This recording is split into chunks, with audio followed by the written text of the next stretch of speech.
This podcast is sponsored by nobody. Hey dudes, welcome to Splat from the Past, the only 80s themed horror and sci-fi show where things can get totally radical. Now today I will be welcoming back the lovely, the talented, the hilarious Ellen Crawford. And we are going to nerd out on the entertainment of our youth, talking about film, television, and music from childhood. Ellen grew up in the 50s, 60s, and we'll be talking about that era. And it's going to be great to have Ellen back on. Everybody knows her from ER, and she's a proud SAG-AFTRA union member. And it's going to be a great time having her back on. It's been 3 years since the first time we talked, and I had her husband, Mike Genovese, on this summer, which was great. And I'm going to enjoy having Ellen back on to nerd out. I had her friend Nancy Hendrickson back on last Monday, and she loved that interview so much. I was like, I should have, Ellen come on to nerd out. So that's exactly what we're going to do today, and I'm pretty excited. Turkey November is cooking. I got some real toe curlers coming up. It's going to be a lot of fun. So, yeah, here is my new interview with Ellen Crawford.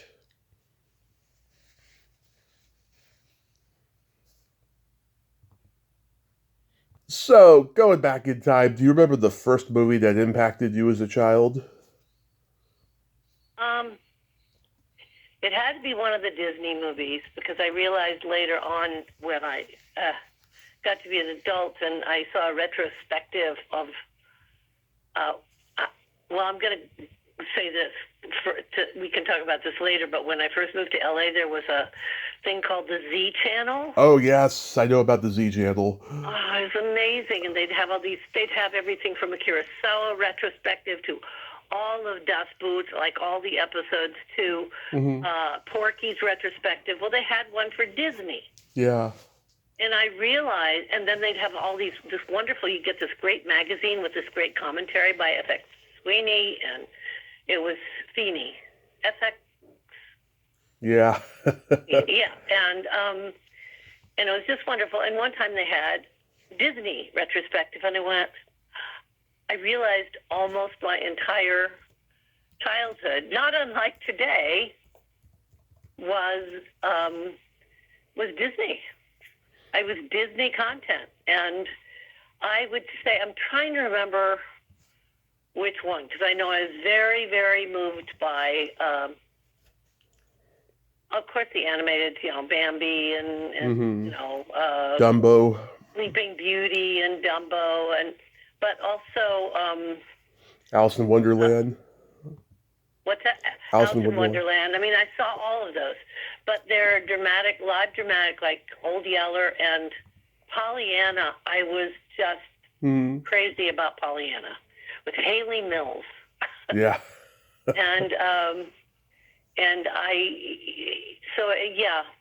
Pollyanna, Old Yeller. The Parent Trap. They were like Parent Trap was fun, but I mean things that I would say I really remember clearly that probably shaped my life view in a way. Sounds strange because Old Yeller taught us about death as children in a way that we could kind of understand, as did Bambi. And then Pollyanna I just loved. It was just a wonderful story, and there was, it went from resentment to love and redemption and all of that. I mean, it really did have all those. So I'd say probably those Disney movies. I remember the first adult movie I went to with my parents, and I was like, it was 4 or 5 or something, I don't know.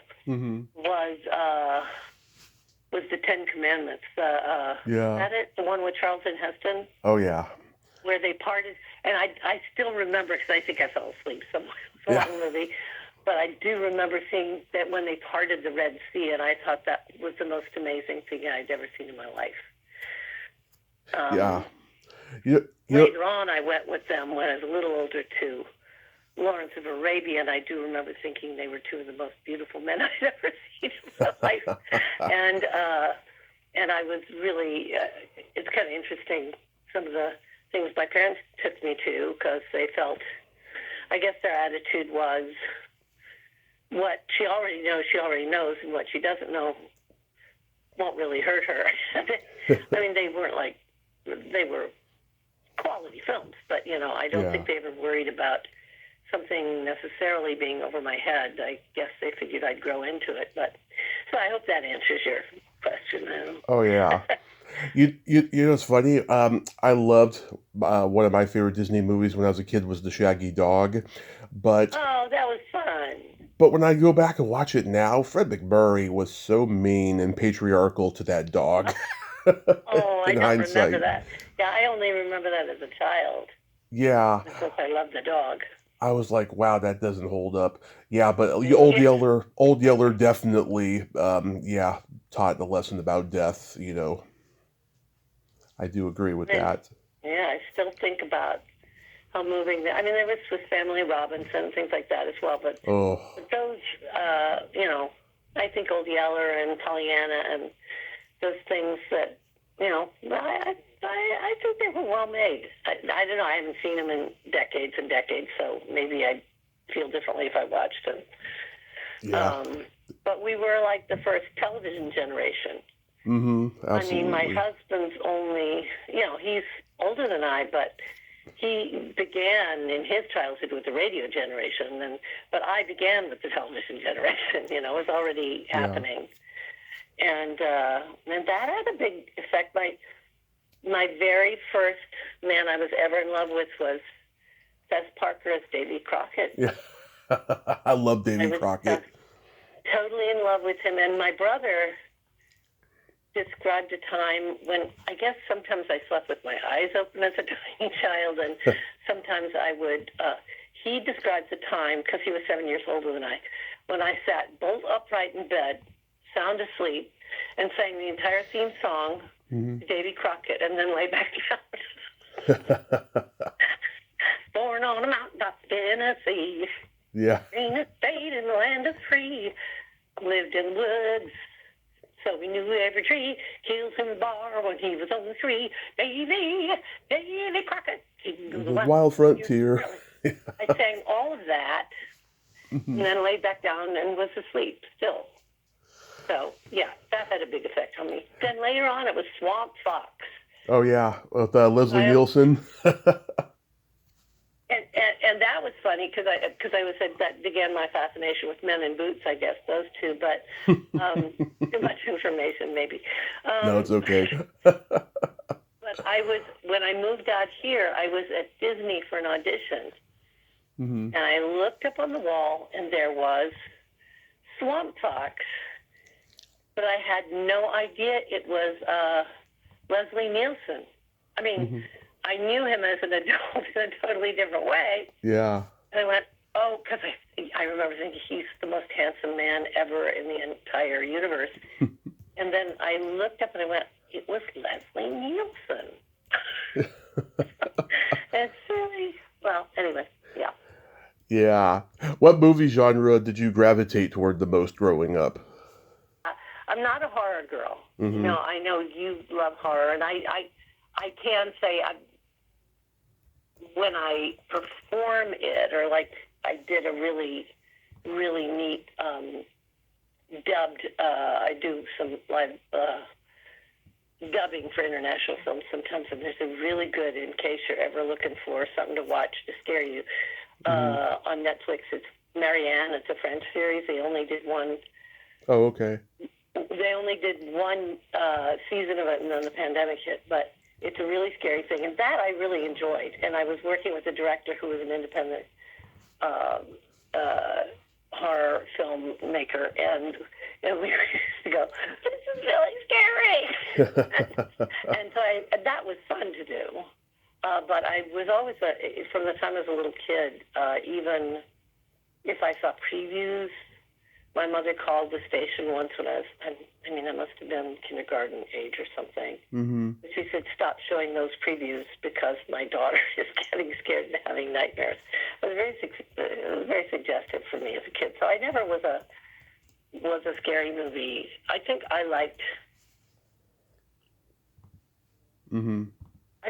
romances.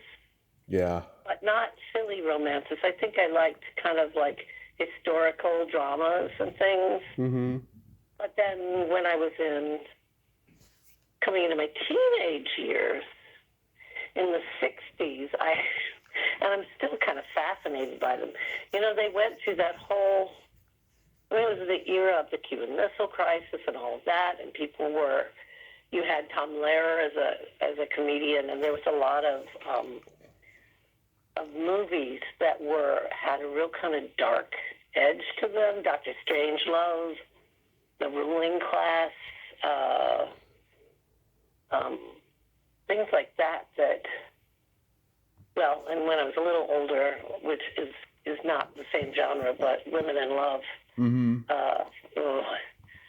Yeah. Was that sort of thing, where I was just, but you know, that I was coming into my awakening, shall we say, as a young woman. And so something like Women in Love, Ellen Bates, was just amazing. Or musicals. I mean, I loved musicals. I loved doing musicals. I grew up with my, parents' albums, like the original South Pacific album in the 78s, along with Mary Martin and Ezio Pinza. I loved Camelot. I thought Richard Harris was really dreamy. Things like that. I think I loved that. I'm very grateful to my parents because when I was a little bitty kid, I played all kinds of music. I mean, it was all music to me, which allowed me to have very eclectic taste later, I think, in life. I was like, it was, South Pacific Core, Swan Lake, Hungarian Rhapsody, Buffalo Gals, Won't You Come Out Tonight, Laugh, Laugh, Phonograph. It was all music to me. Whether it be children's records or classical records that I just danced around, because I started dancing when I was 3, I think, in ballet class. So, I'm grateful to them for that, but because it really, it did make me more open. And classical music wasn't something that only certain highbrow people did. It was music, Yeah. Did you like film noir? Not until recently in my wow. age. Because now, of course, TCM has that Noir Alley, which we like to watch, and I really enjoy. But I have to say I came into enjoying that really more recently. And what I've never been crazy about, unless it had a really great sense of humor, are heist movies. Oh, yeah. They just don't appeal to me. Well, yeah, like the Coen brothers.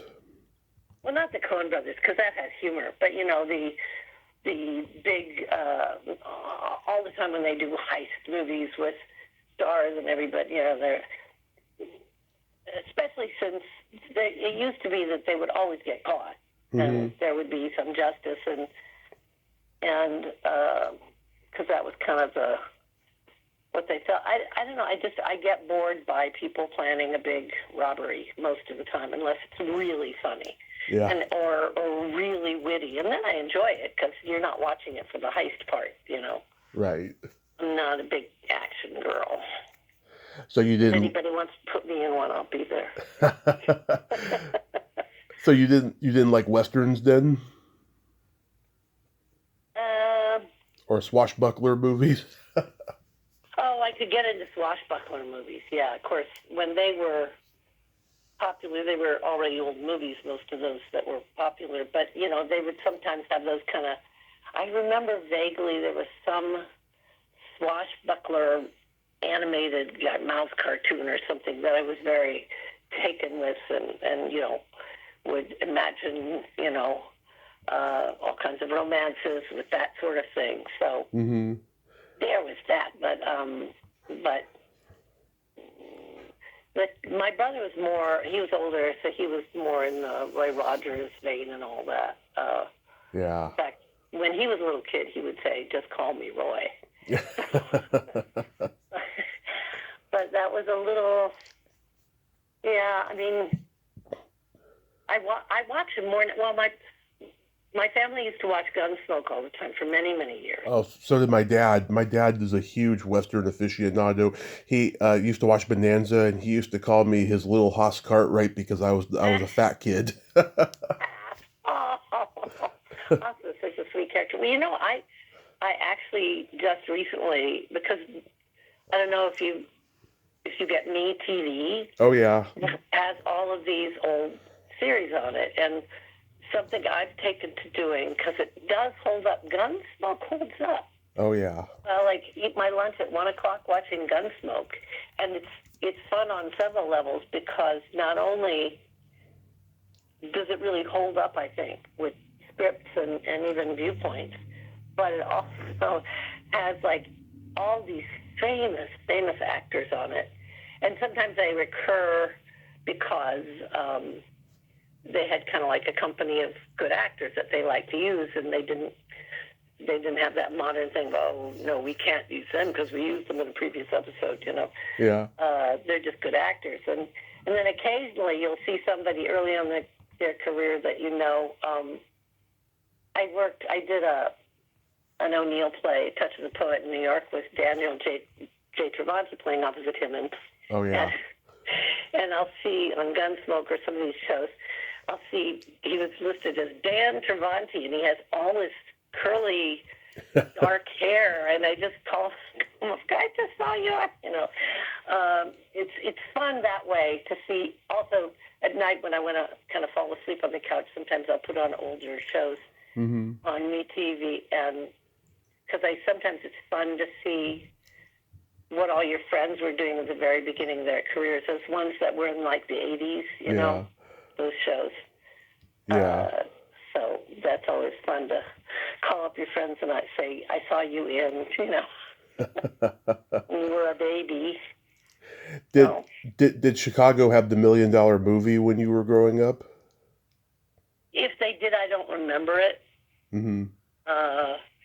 Because I grew up in central Illinois, in Normal, Illinois. And I don't remember. I do remember as a child thinking, as a little child, why do my parents want to watch black and white movies and the news? I couldn't think of anything more boring. And then now I'm older and I watch the news and black and white movies. So, now I get it. Did you have any movie star crushes? Yeah, I would say Richard Harris and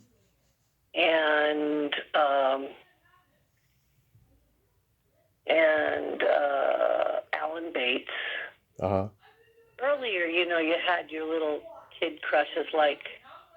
Well, I remember I was listening to you and Nancy Hendricks, my friend, and who's before you guys were even talking about it. I thought, when I was like a preteen, like Luke Halpern and Flipper, I remember, and I had a fan magazine with his picture and a story about him.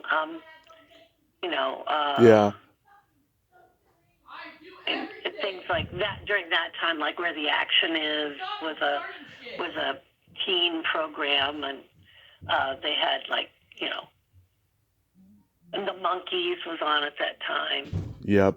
I remember going to the state fair, and in the introduction to Where the Action Is, I think that was the name of the show. Right. They had one of the shots was these kids going up in a Ferris wheel, and they had action written on the bottom of their tennis shoes. So my girlfriend, my best friend, and I wrote action on the bottom of our tennis shoes when we went to the state fair. It all sounds so silly, but we did it at the time. Yeah. Did you go to the drive-in? Yeah, yeah, that was fun. I mean, I wasn't like one of those dating at the drive-in or anything. I didn't do that, but I went with my family where they put you in your pajamas and you all go, Yeah. and you get to. Let's all go to the lobby. Yeah. You actually do get Yeah. something to eat, and that I remember going to the drive-in probably one of the more recent times. Well, other than now, you go and you put it on your radio and all that. I went to one of those through the Television Academy that was at the drive-in in Pasadena. That was different. But the old-fashioned drive-in, I remember going, my husband, Mike Genovese, had been, one of the first films he did was,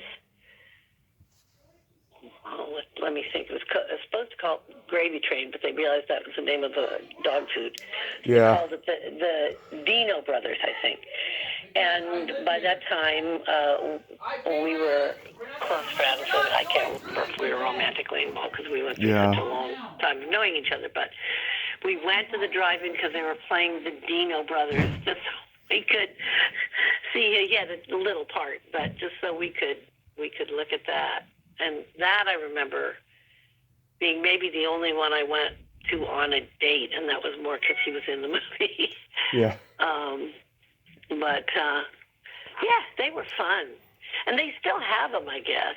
I see little things about them. Yeah, not like they used to, but they do exist in like certain parts of the world. In fact, during the pandemic, a lot of stand-up comedians were doing comedy shows at drive-ins, which I thought was funny because even though I don't do stand-up anymore, I can just imagine so many people driving off because I'm bombing.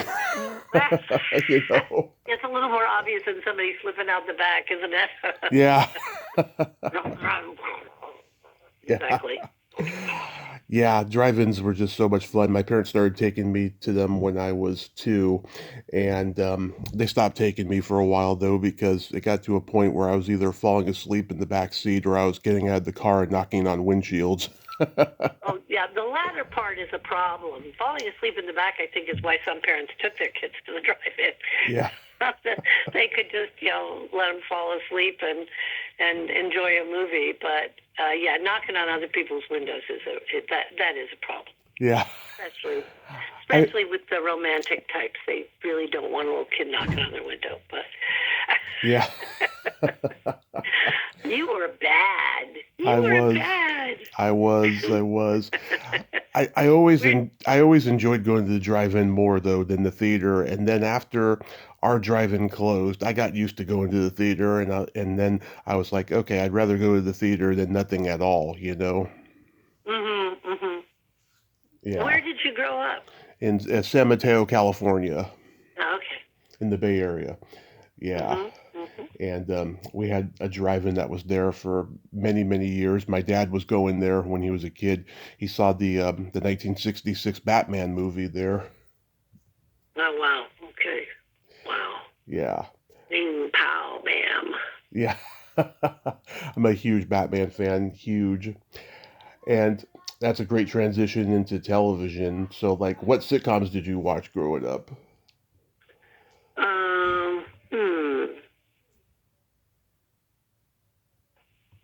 I have memories of Dobie Gillis. Oh, love Dobie Gillis. Dobie Gillis, Maynard made me laugh. Yeah. Mark. I remember one time he's not doing good in school and he has to take these extra classes with William Shallert, and William Shallert says to him, "Mr. Krebs, why do you give up so easily?" And Maynard says, "American know-how." That's a funny show. And then, of course, I just realized I was thinking Gilligan's Island, which, of course, was Bob Bob Denver. Denver. Yeah. I used to watch that, I think. It was just silly. I Dream of Jeannie. Yep. Huge I Dream of Jeannie fan. And Agnes Moorehead was amazing. And then they had really good actors on that from time. Because who played the the patriarch. Trying to think. On what show? The famous Shakespearean actor on I Dream of Jeannie. Oh, Larry Hagman.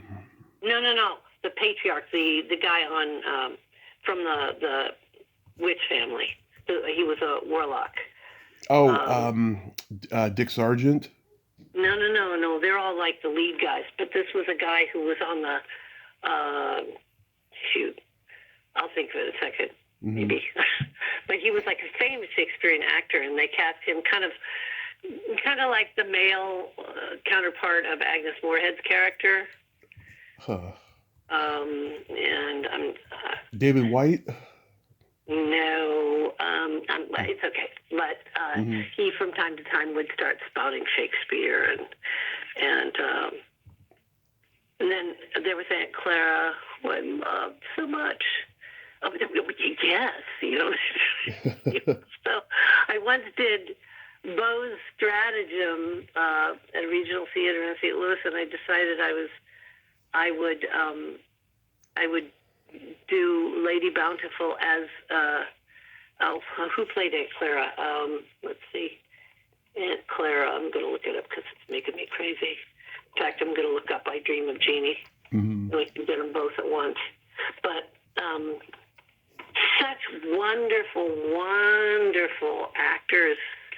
Even some in those. Oh, you know what? I'm thinking of Bewitched. Okay. Not Yeah. I Dream of Jeannie. I was thinking she's thinking of one or the other. Yeah, it's Bewitched. And that was Agnes Moorehead, and you're right, David White was on it. It was David Larry White. Tate, though. He was the neighbor or the boss. Yeah. Marion Lorne was Aunt Clara. Right. And she was so wonderful. And so, I borrowed her to play Lady Bountiful. Went very well. Yeah. So these Bewitched, I Dream of Jeannie. I think those were kind of my favorites, probably. The Dick Van Dyke Show. Oh, I love the Dick Van Dyke Show. I still watch that from time to time when it's on MeTV. Oh, you got to. Yeah, it holds up. It's still so great. Oh, my gosh, yeah. My favorite episode is the one where Mary Tyler Moore has her big toe stuck in the water faucet.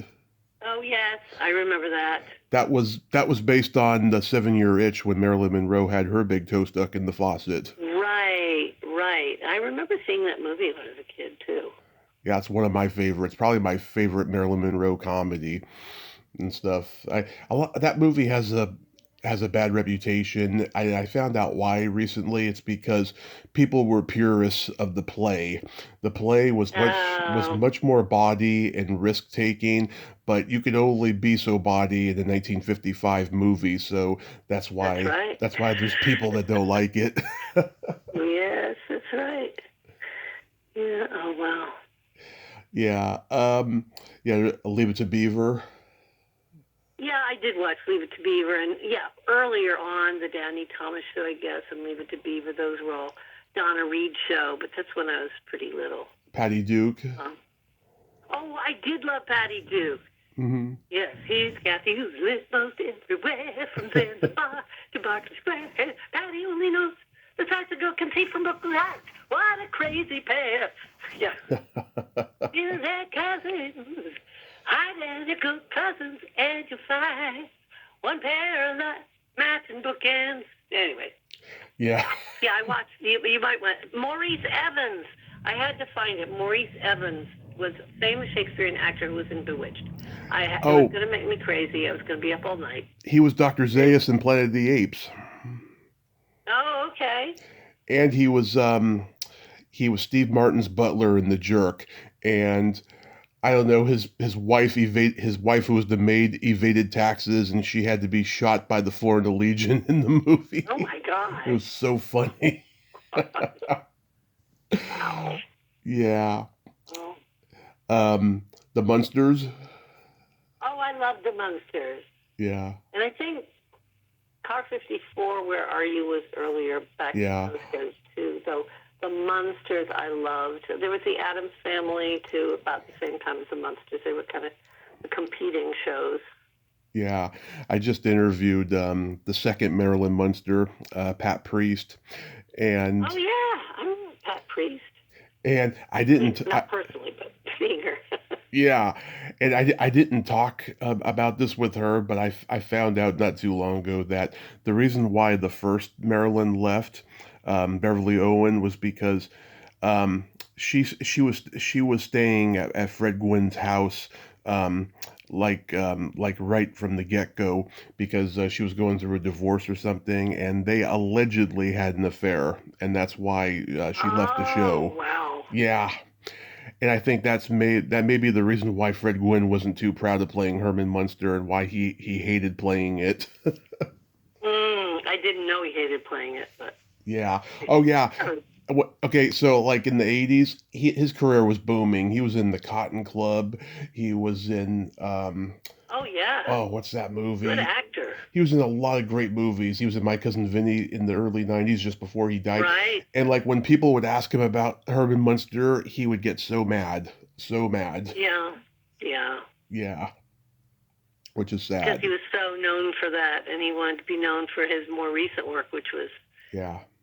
yeah. He hated living in LA. He always lived in Connecticut where he was from, and that would give you insight into what an integral actor he was. Yeah. Yeah. Did you see the Beatles on Ed Sullivan? I don't know if I saw them live or I've just seen it because everybody's seen it in a rerun or something. Hmm. I remember. Oh, I also forgot because was remembering all of the really popular things. There was the Beatles, Yeah. and I wasn't as interested in them until their later albums. Hmm. But I remember seeing A Hard Day's Night and going, okay, I liked Help better because it was in color. I'd go back and probably now I'd prefer Hard Day's. Who knows? But I remember everybody had to pick a favorite Beatle, and it was usually, uh, Paul or John, and I liked George. you Yeah. know, there was when I was really little, there was Ben Casey and Dr. Kildare. Oh yeah. And most people were Ben Casey, and I was Dr. Kildare. I think I had a kind of streak in me. I'm going to go with the one that nobody's talking about. Not that nobody's talking about Richard Chamberlain, but Ben Casey was really, Yeah.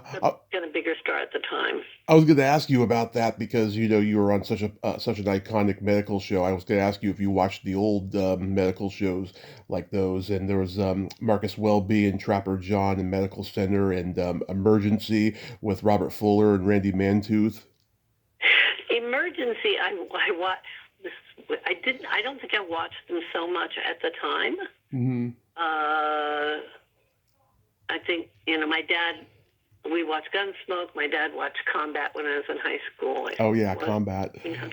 But when I started watching Emergency, I had just graduated from Carnegie Mellon, and I was in the company in St. Louis and teaching at their conservatory.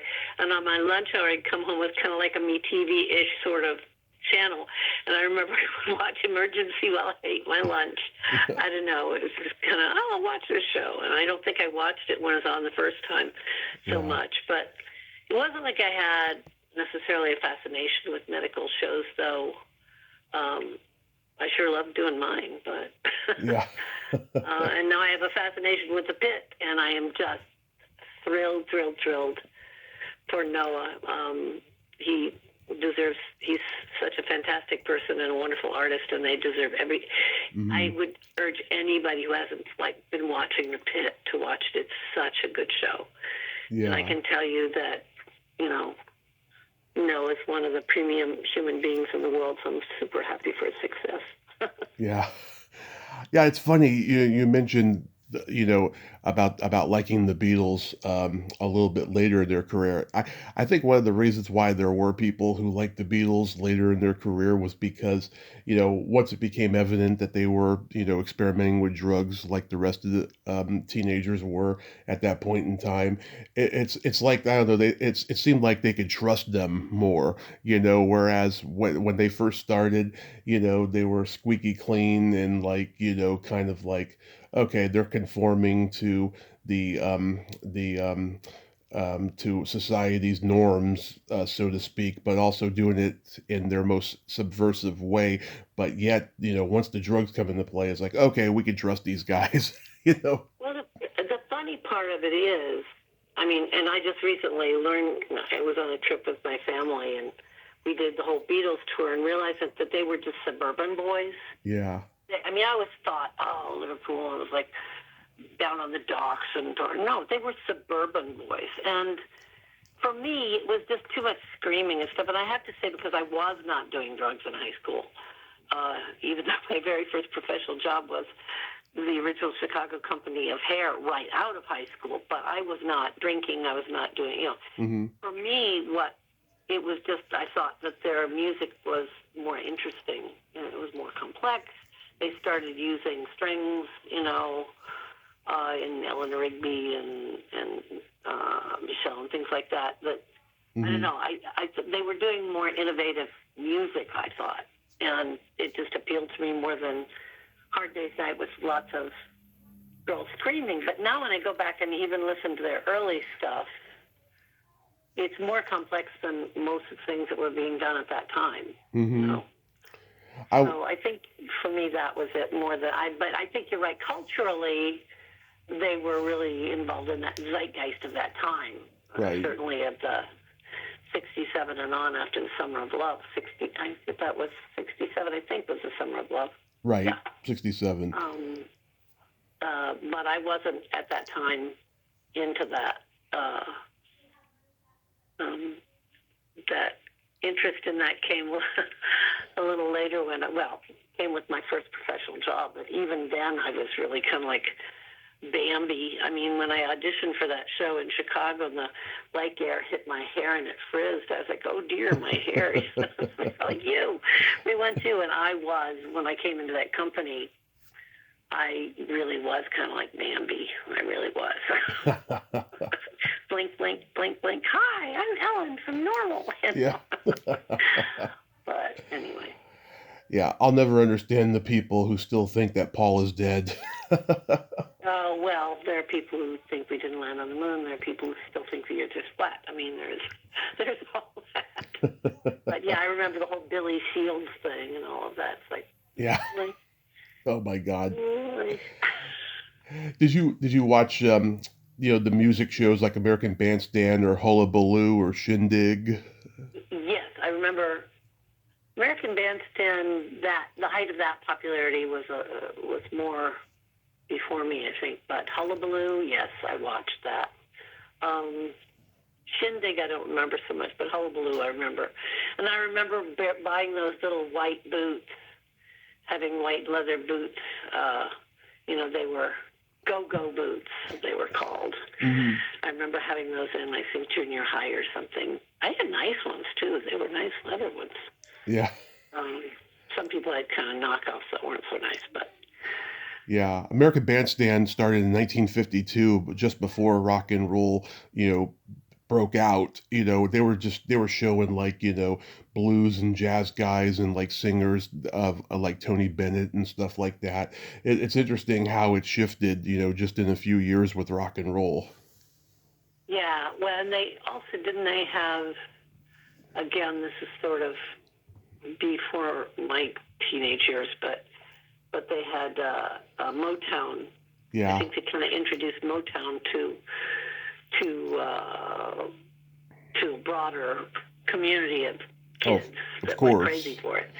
I remember when I saw The Big Chill, which is I probably still have that album.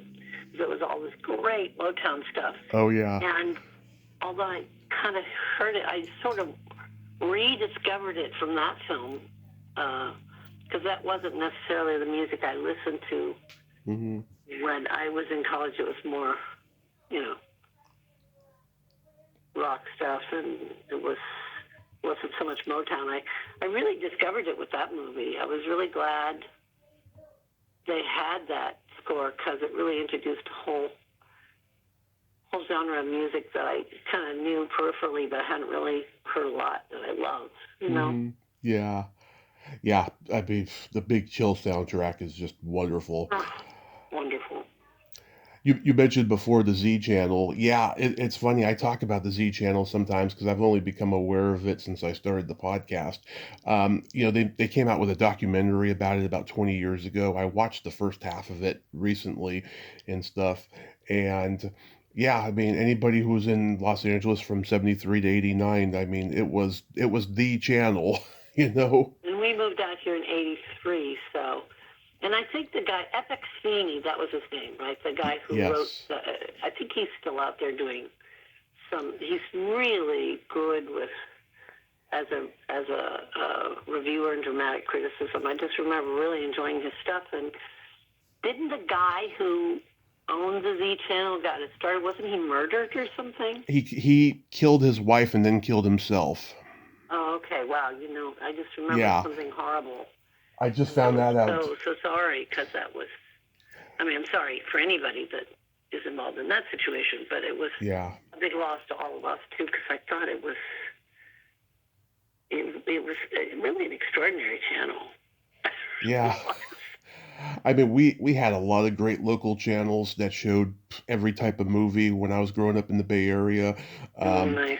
And they're all owned by corporate people now, sadly. The Fox Network, the Fox Network, they own two of them, unfortunately, and it's just not the same anymore. But when I was a kid, they would show so many classic movies of like 30s to the 70s on like mid-afternoon, and you never knew what they were going to show. I mean, they had every classic movie you could think of, and now they don't have any movies that they show mid-afternoon. It's all infomercials or a more current sitcom or something. It's just not the same. That's why I'm a big fan of TCM.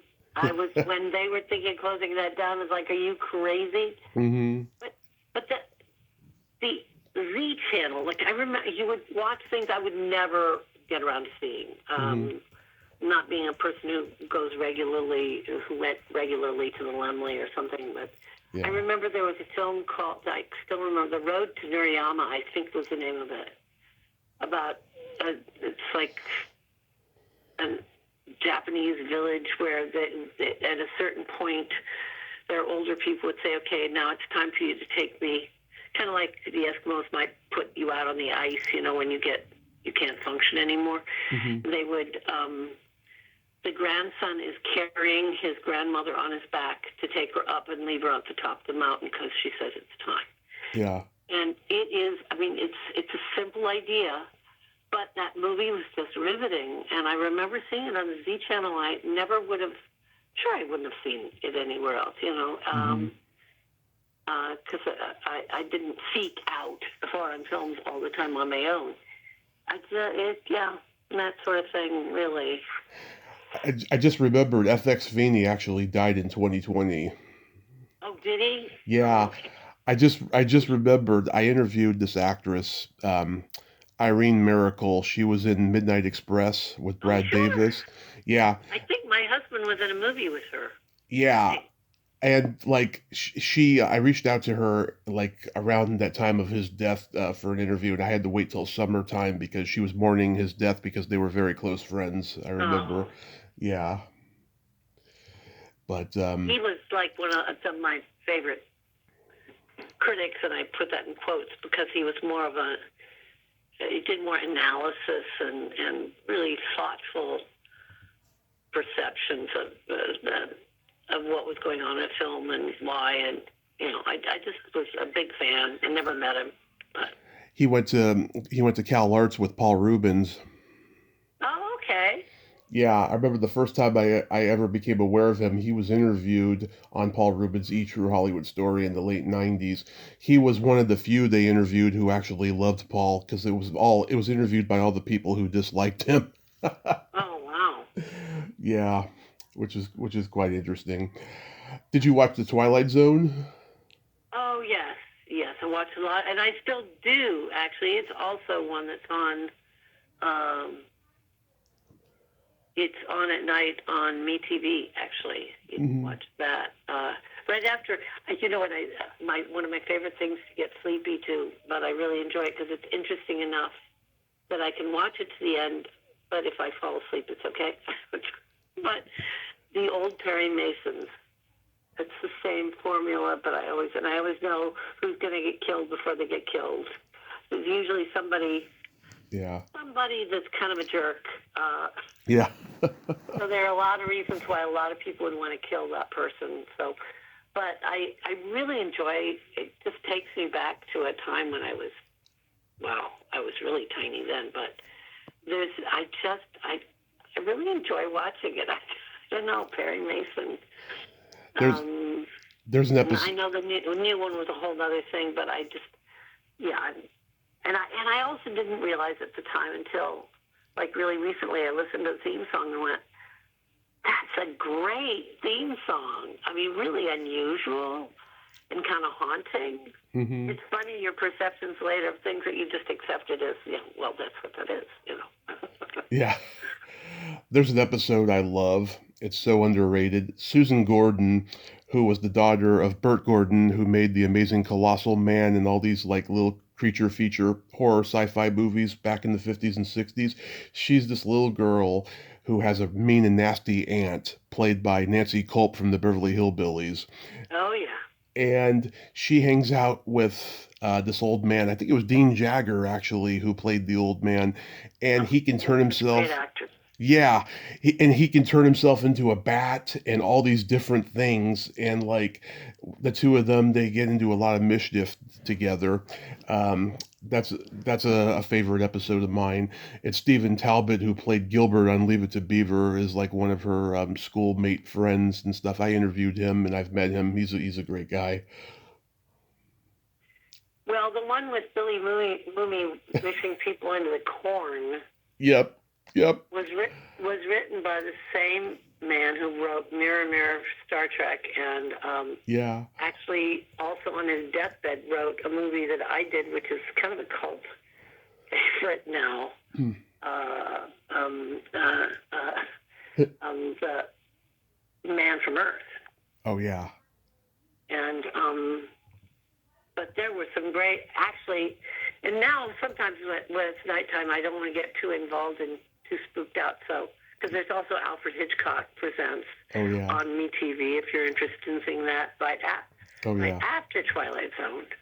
Uh, but I remember one time, probably back in the 80s, at my brother's house for Memorial Day or something, and they had a Twilight Zone marathon, and I couldn't tear myself away. I was so fascinated. I watched like pretty much every episode, which Hmm. seems really rude because I know my family is partying, and I did take breaks and barbecue or something, but I couldn't take my eyes off it. There were really some really wonderful things. There was that one with Agnes Moorehead Hmm. when the little men land in their spaceship. Hmm. Yeah, I remember that And one. There's and you, Burgess Meredith losing his reading glasses. that's a great, great episode. Yeah, Um, and there. there are some funny ones too, but it's usually pretty creepy.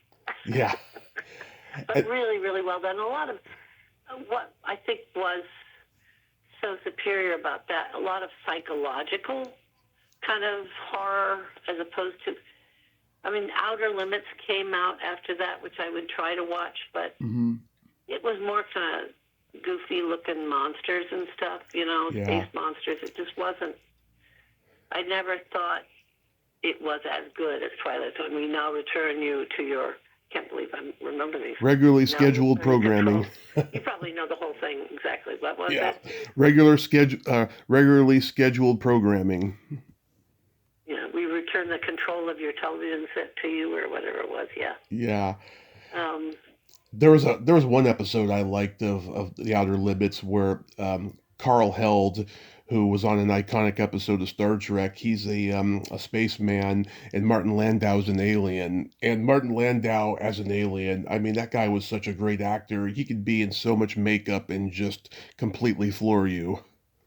yes, he was a wonderful actor. Absolutely. Yeah, I mean, for playing Bela Lugosi in Ed Wood, he won the Oscar finally after Oh yeah, he was really great in that. after being nominated for Crimes and Misdemeanors, that Woody Allen movie, and Tucker, The Man in His Dream. He was nominated for all those movies, but he won for Ed Wood, and he deserved that one so much. He was so great in it. Yeah, yeah, yeah. I'm always happy for people when they finally, after a great body of work, finally get recognized for it. You know. Oh yeah. So getting into music, you mentioned classical, but was there like any like pop music that you liked? Oh sure. I mean, I liked. Well, when I was in high school, I was a folk singer, so Mm-hmm. I really liked, Joan Baez and Judy Collins. Judy Collins, Joni Mitchell, all of that as well. The Kingston Trio. Yeah, they were a little earlier. They were kind of like the group that I went with my parents to see at the Horton Fieldhouse at Mm-hmm. my state, in concert. So they were a little earlier than me, but I could appreciate them, Yeah. Peter, Paul, and Mary. Mm-hmm. Do you Yeah, remember? but then I also liked, I liked the Beatles and the Doors and the Rolling Stones in a whole different way,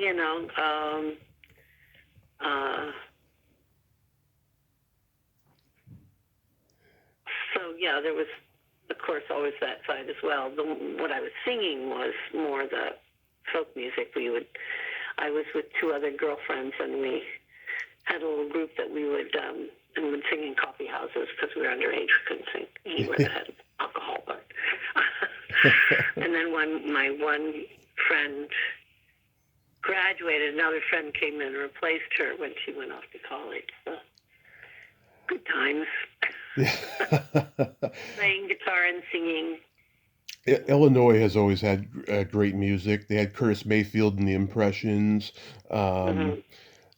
We're all blues aficionados on my dad's side of the family. We just love the blues, and it's funny how it's about how the blues was unmainstream until the Rolling Stones, the Animals, and the Yardbirds during the British invasion, broke it through, and then for the next decade, that's all you hear on the radio is blues rock.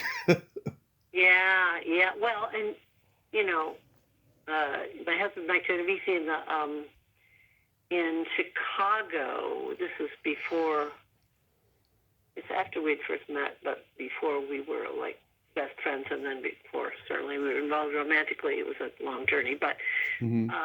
but he worked as a bartender Mm-hmm. in Chicago at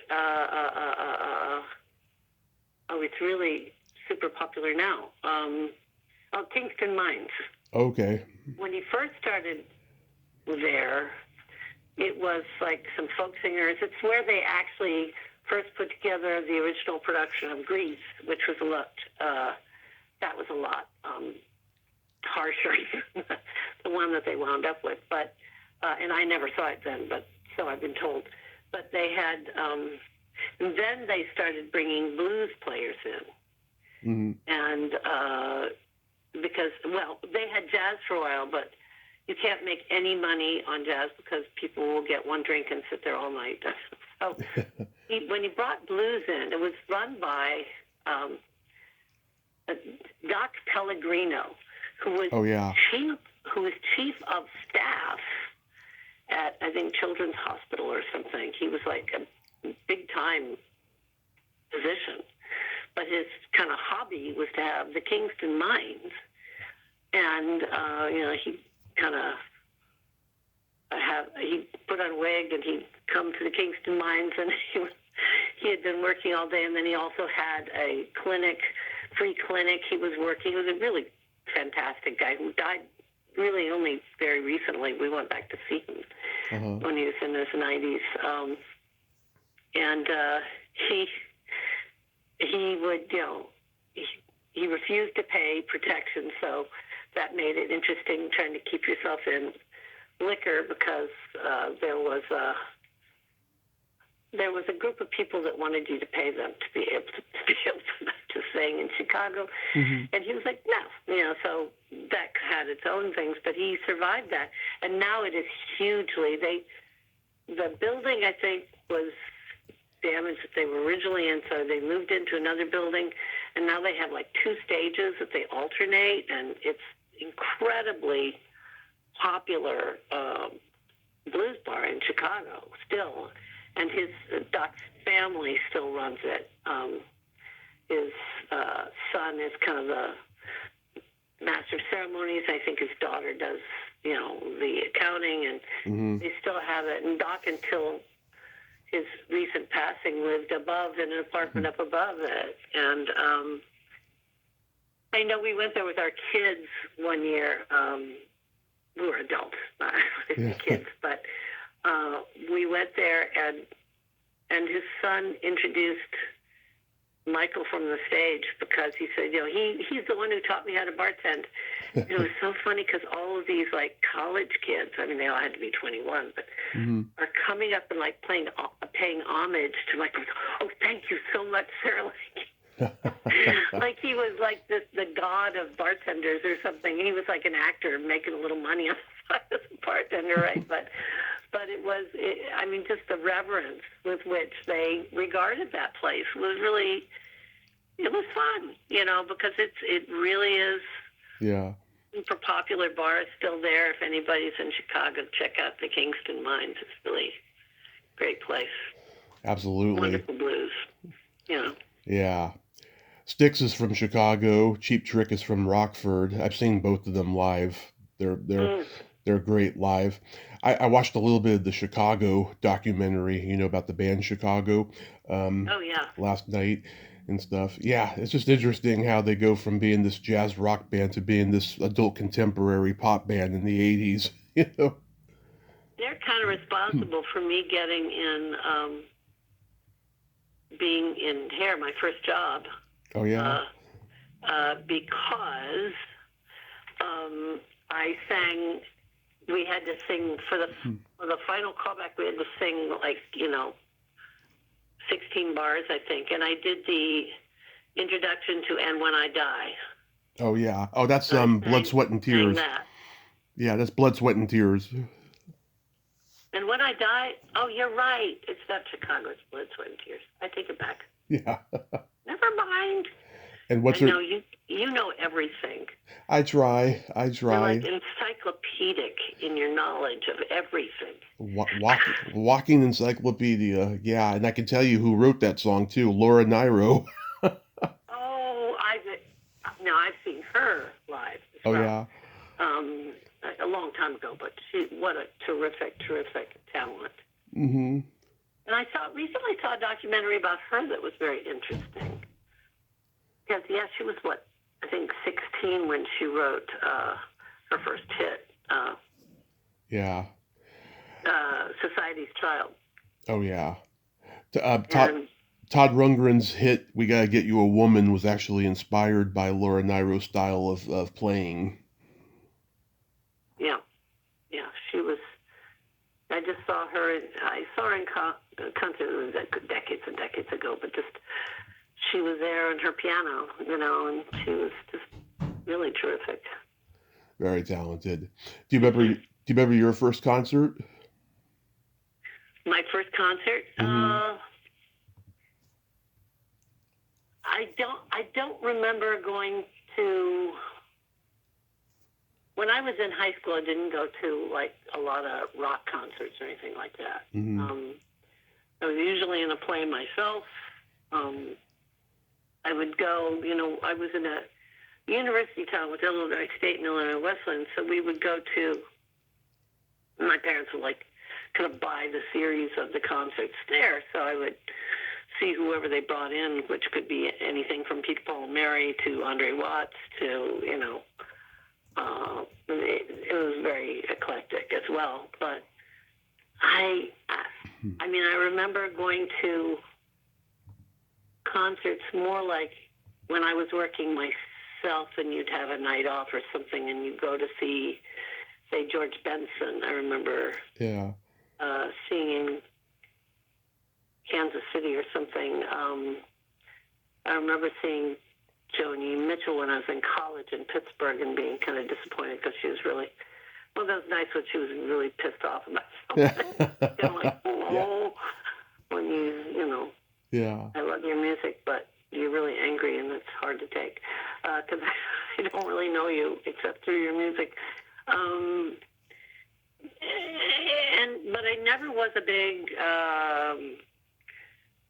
standing in a bunch of in line for clubs. I never was that. I was never kind of into going to, although I find, Woodstock very romantic and all that, but I never was one to be in the midst of thousands of people to hear, to go to music festivals or go to a concert.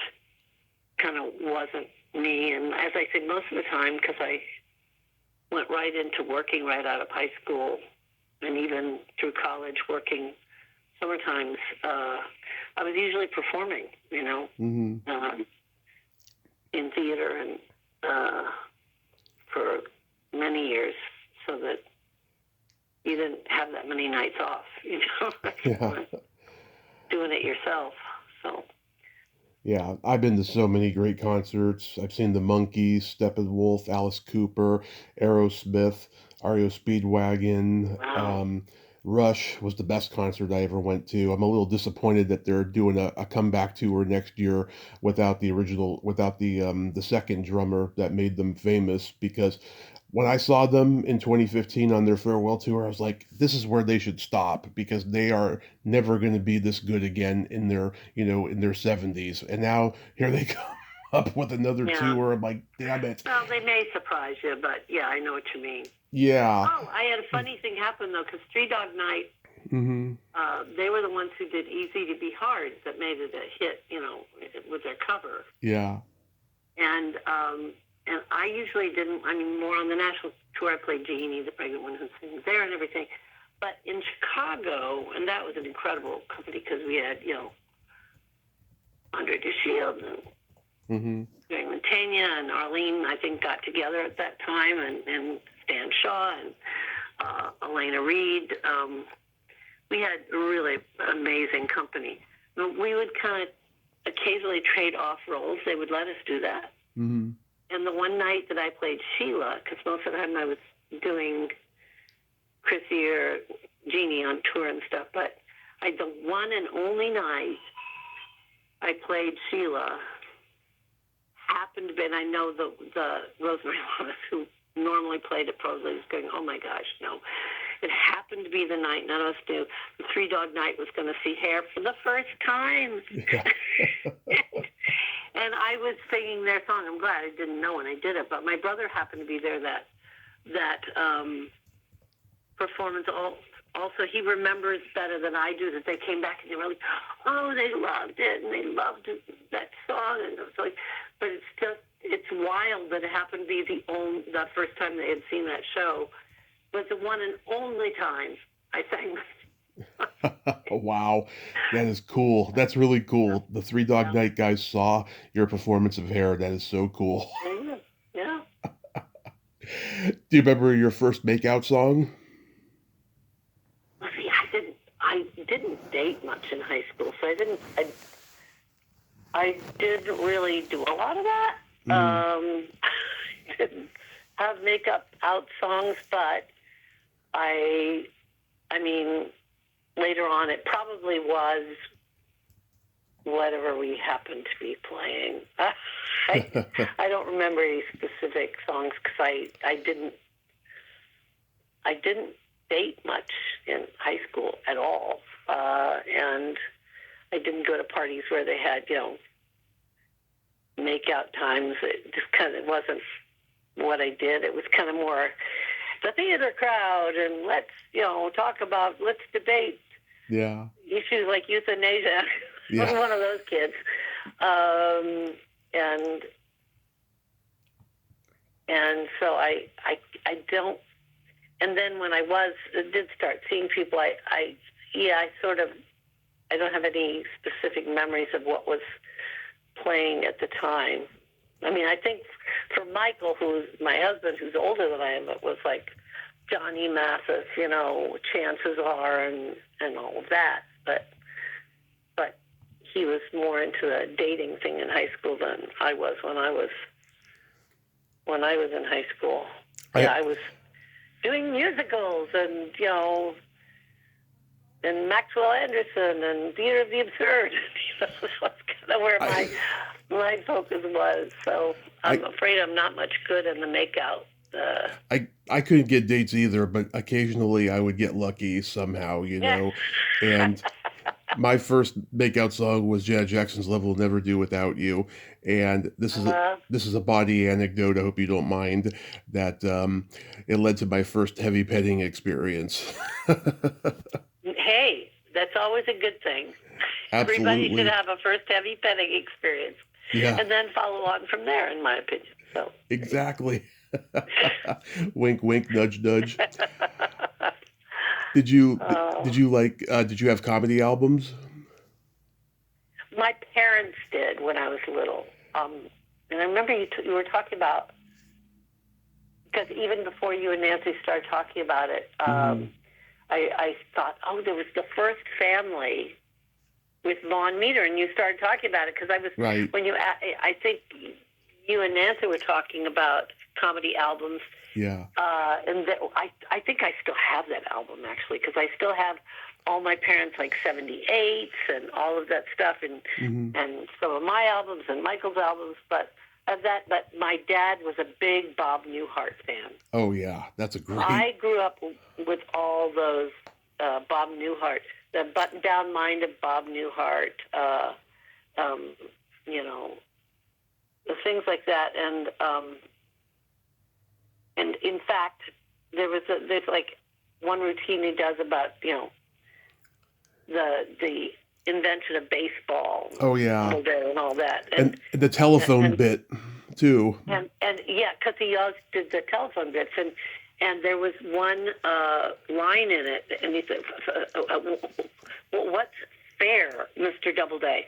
So anytime anybody in my family would say, "That's not fair," somebody would respond, "What's fair, Mr. Doubleday?" So it became like a watchword in my family from that Bob Newhart thing. Shelley Berman, maintained until the day he died that Bob Newhart stole that bit from him. He wanted to be the inventor of the telephone comedy bit, when probably it was Nichols and May who invented the comedy telephone bit. Oh, they were so brilliant. Oh my gosh. Yeah. But I still, that's another one that Michael and I, if we want to just kind of watch something fun, because you can get on, is it on MeTV or something else? You can get the original Bob Newhart show, the one with the one with Chet. And Jack Riley and all of them, and Peter Bonners. Yeah.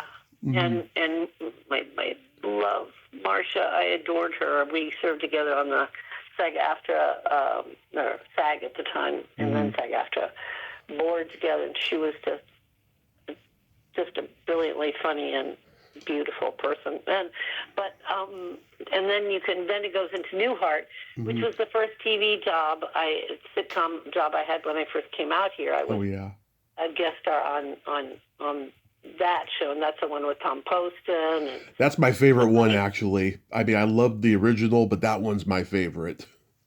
I kind of love them both, and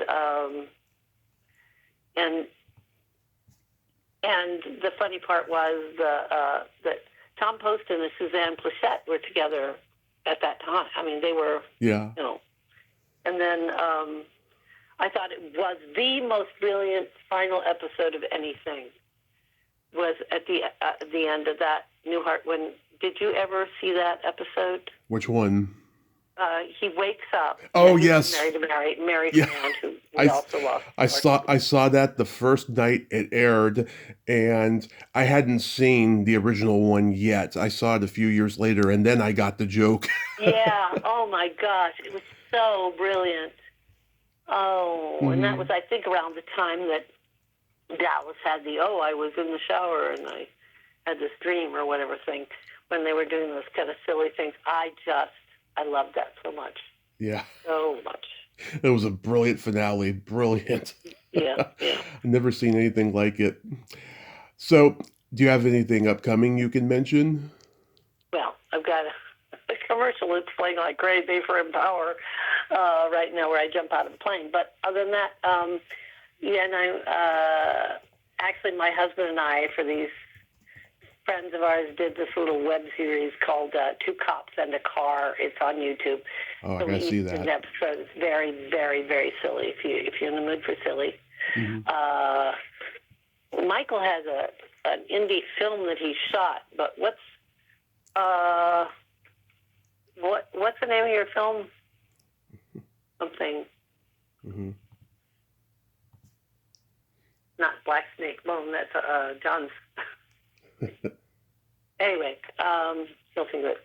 And I did a short film called, but it's been doing well in festivals. It's I'm going to look at my own IMDb so I know what I'm doing. It was, I did it a couple of years ago, and so at the moment it's about a death in the family, and the joke is the title, and I wasn't there. My brain was all tuned into my childhood and my teen years, and it's okay. It's okay if you can't remember it. How weird. How weird. So real quick, we gotta play my secret silly game. This is a series of silly slumber party questions. It's not win or lose. It's just pure fun. And how the game works is I ask you the question, you answer it, and then you ask me that exact same question and I answer it. And feel free to comment on the answers because they might be funny. Okay. Ellen, are you ticklish? Yes, the bottom of my feet. Oh my God! I once when I was a little girl, kicked my brother in the very, very tender spot, and when he went running to my mother, she said, what were you doing? He said, tickling the bottom of her feet, and she said, you deserved it. So yes, on the bottom of my feet especially. Are you ticklish? Oh yes, I'm baby ticklish. I get very squirmy when I'm tickled. In a fun way or a really uncomfortable way? In a fun way. That he would torture me. He would sit on me and tickle my feet as torture. Yeah, I know. We all got that. Is your belly button an innie or an outie? It's an innie. Okay. Definitely an innie. Yours? It is also an innie. Okay, there you go. What color are your toenails painted? They aren't painted. Okay. And, I never actually was into getting a manicure or pedicure, and I realized when I was about 30-something, I would probably do that. And then recently, I realized if I would do it for like a job or something. But it's funny you should ask, because I was just looking at my toes, because this summer I'm trying to remember if I even did paint them. Because usually summer's the time, because you've got open-toed sandals and all that. And I looked at them and I went, they look healthier than they have been in years, probably because I didn't paint them. But anyway, so it's that trade-off of, do you want to be kind of glamorous or do you want to have healthy nails that are breathing? So yeah. I go between the two. Okay. Mine are painted. They are painted brown with a clear coat. That's my Thanksgiving color. Cool. Yeah. I love that you do the holiday thing. Yeah. That's perfect. Yep, I've been painting my toenails since I was 13. What would you say is your best personality trait? I try to think the best of people. That's wonderful. It can get me in trouble, but I'm still glad I can be that way. I love it. And then mine, I'm a Gemini, so I have empathy and I have no filter. That's what, which is good and bad at the same time, right? Exactly. But that's okay. It makes you more complex and interesting. Absolutely. What is your guilty pleasure? Probably watching sitcoms and Gunsmoke. Yeah, watching old sitcoms. Yeah. I love eating pizza and watching a raunchy sex comedy movie like Animal House or something. Oh my gosh. If you could have anything named after you, what would it be? Oh, wow. That's a good one. I'm trying to think. And the first thing that came to mind, just because I recently went to these, because awards for like an award for justice for people, I guess. That would be I don't think I would deserve it, but it would be nice if I were to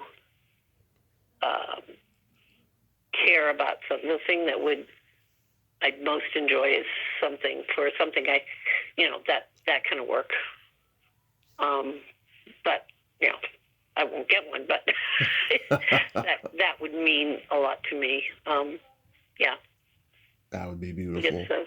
Or some thing contributing to the arts or something like that.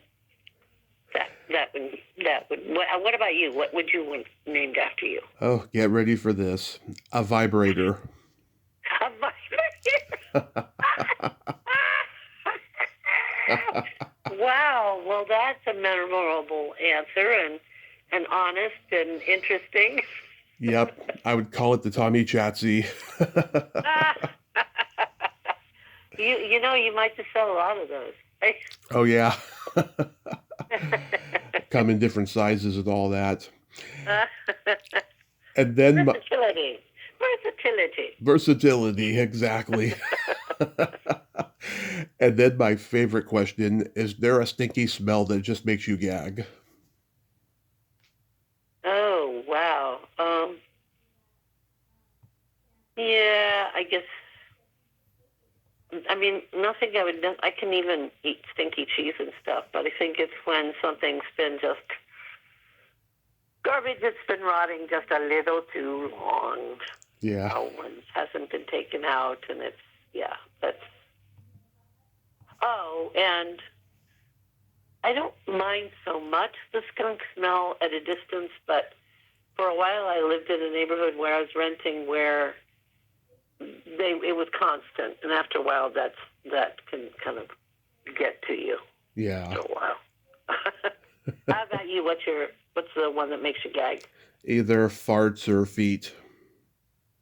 Oh, see, as a kid, I used to smell my feet. I kind of like to smell feet. That's pretty weird, isn't it? It sounds like some strange sort of fetish. But I did like the smell of feet when I was a kid. Interesting. Yeah. You know. So you mentioned Good Grief. That's going to be the one that you have upcoming.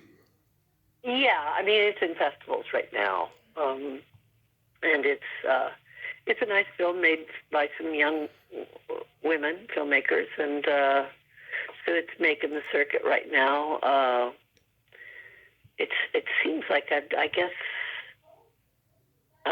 because I've been doing so much dubbing work, which I have to say I'm enjoying it so much. I've been doing it since before the pandemic, really, but there's so many fantastic international performances, and to be able to do something like The Beauty Queen of Jerusalem, which I did like 36 episodes of, with this fantastic actress, dubbing her, and the man who plays her son, the other lead, did his own dubbing, and I was very happy to hear was super pleased with my work, which feeling because you're just trying to do your best to do justice to that performance.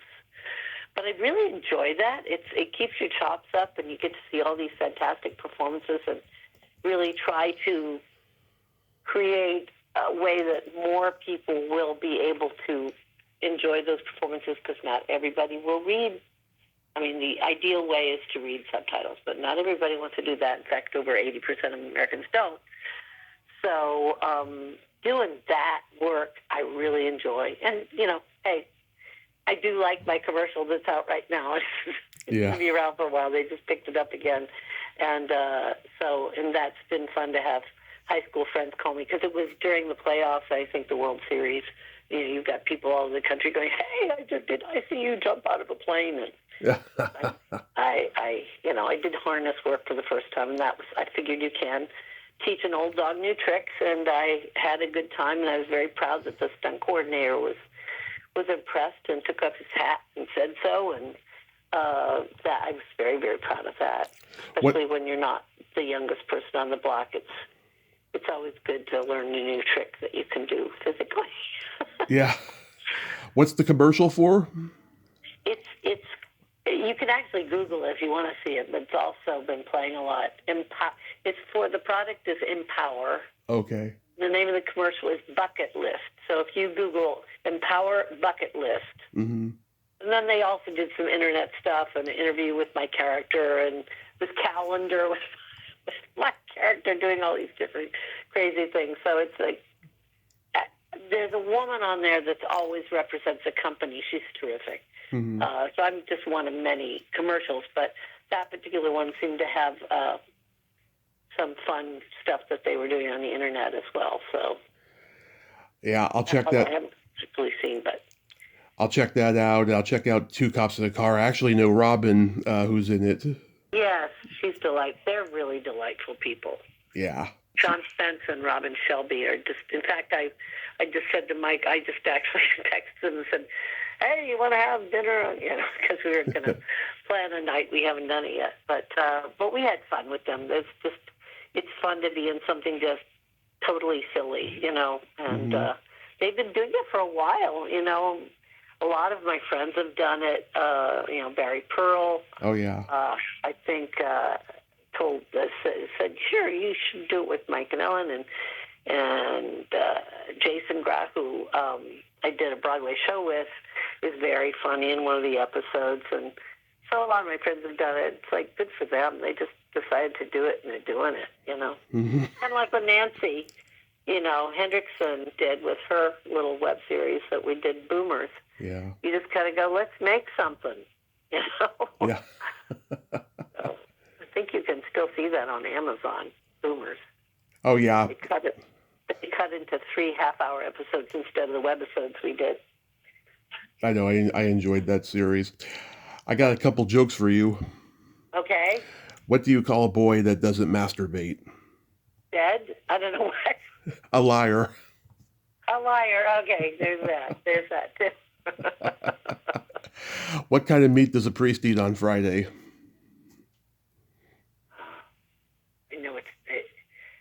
Fish would be the straight answer, but what is it? None. Oh, I don't. Bubba. Oh my gosh. Ellen, I love you. Thank you so much for coming back on and nerding out with me today. Oh, this has been really fun, and my apologies to the filmmakers of Good Grief that I blanked on it for a while, but it's okay. But it's a nice film. If anybody wants to get a chance to see it, I recommend it. And thank you. This is really fun. Yep. I hope you and Mike have a happy holiday season and be safe out there. And the same to you. And thank you for bringing up all those memories of my first Love Fest, Parker as Davy Crockett, and so forth. It's always nice to remember your first love, even if you were 3 years old. So, okay, you take care now. You too. Have a great holidays. You too. Bye-bye. Bye-bye. Well, there you have it. Ellen Crawford. Ain't she a sweetheart? Oh, my God. I just love Ellen. Love her. She is just a hoot. I love Ellen Crawford, and I just love how she's singing the theme songs to her favorite shows when she was a kid, like Davy Crockett and stuff. And I'm so glad we got to nerd out today. That was so much fun. Well, until next time, this is Tommy Throwback Kovac saying there's no shame in living in the past because the present sucks. Later, dudes!